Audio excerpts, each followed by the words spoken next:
सबसे बड़ा खतरा पर्यावरण के लिए हो सकता है। अंडमान में रह रहे लोग इस खोज प्रक्रिया से प्रभावित हो सकते हैं।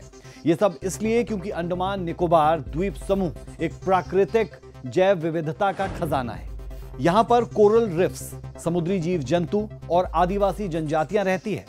सरल शब्दों में कहें तो अंडमान निकोबार द्वीप समूह समंदर के बीच बसा एक बहुत ही खास इलाका है। यहां हर तरफ हरियाली है, साफ हवा है और अनोखे पेड़ पौधे और जानवर भी पाए जाते हैं जो दुनिया में कहीं और नहीं मिलते। यहां कुछ पुरानी जनजातियां भी रहती हैं, जैसे जारवा, ओंगे, शैंपेन और सेंटिनलीज। ये लोग आज भी जंगल में ही रहते हैं। 21वीं सदी की कोई भी मॉडर्न फैसिलिटी इन तक नहीं पहुंची है। सवाल ये कि क्या इन इलाकों में ड्रिलिंग करने से समुद्री जीवन को खतरा होगा? क्या आदिवासी संस्कृति पर इसका असर पड़ेगा? हालांकि सरकार की ओर से कहा गया है कि हर कदम एनवायरमेंटल क्लियरेंस के बाद ही लिया जाएगा, लेकिन निगरानी जरूरी है। अंडमान निकोबार मशहूर है अर्थक्वेक्स के लिए। सुनामी में भी हमने देखा था, काफी वहां पर एक्शन हुआ था।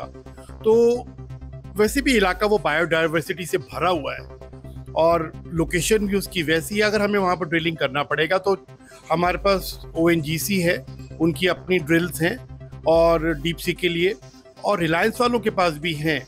लेकिन फिर भी जैसे कहते हैं ना, स्मार्टफोन तो हमारे पास है, लेकिन उसका चार्जर हमें हो सकता है अमेरिका से या नॉर्वे से लेना पड़े। तो कुछ चीज़ों के लिए हम निर्भर करते हैं बाकी देशों के ऊपर। तो वहाँ पर जब भी कोई ड्रिल आएगी तो ज़रूरी है कि वो ड्रिल इतनी स्टेबल हो कि उस समय अर्थक्वेक भी आ जाए तो संभाल जाए।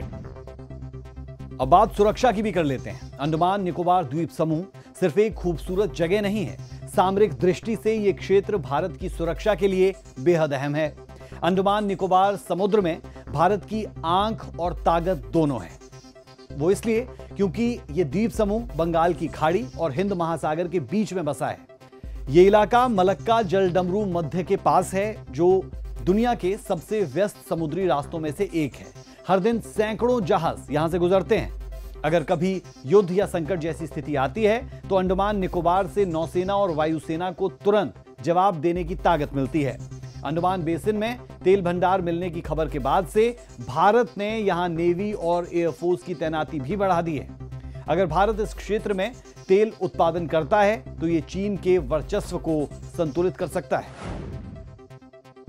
अंडमान आप देखिए, एक जो इंडो पैसिफिक में खास तौर पर जो अंडमान सी है और अंडमान सी से जो इंडो पैसिफिक में साउथ चाइना सीज वगैरह में जाता है, तो उसके लिए बहुत इम्पोर्टेंट लिंक है ये देखिए कि आजकल के संसार में अगर आपको एक ताकतवर देश बनना है तो ताकतवर देश बनने के लिए आपका जो मैरीटाइम समुद्रों में जो आपकी जो ताकत है वो बड़ी होनी चाहिए।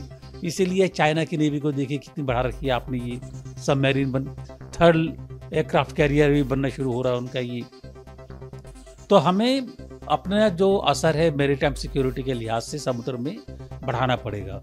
और समुद्र की सिक्योरिटी के लिए हमारे जो आसपास के लिए नहीं, लेकिन इंडो पैसिफिक में भी अपना एक रोल अदा करने के लिए अंडमान का जो इंटीग्रेटेड कमांड है बहुत यूजफुल एक सेंटर है ये।